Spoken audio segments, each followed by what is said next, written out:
In this video, I'm going to teach you how to edit Yoast SEO Sitemap. To do that, first head over to yoast.com, and from in there you can head over and click onto this Explore Yoast SEO Premium in order to explore their plans that they have available. Once you're in there, you can see some plans and you can subscribe to one. Alternatively, you can also choose to download the free version right here.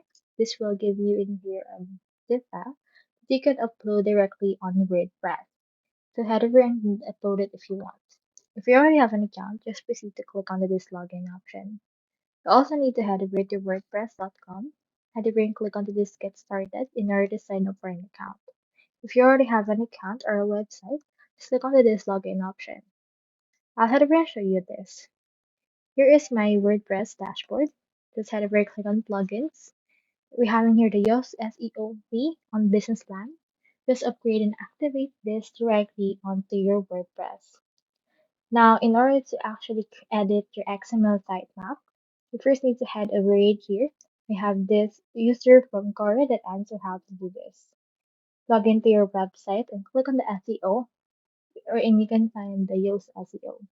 Click on the settings that will appear and the XML sitemap card.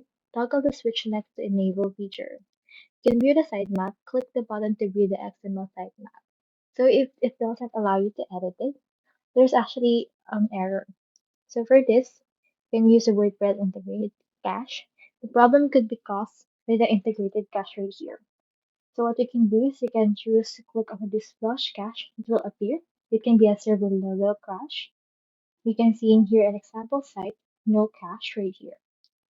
So we can see and diagnose first if it doesn't happen. And enable sitemap caching. And once you have successfully fixed those, you can head over and edit your Yoast SEO sitemap by enabling or disabling some pages that will be added to it. So that's all there is today, and I hope this video helped you out.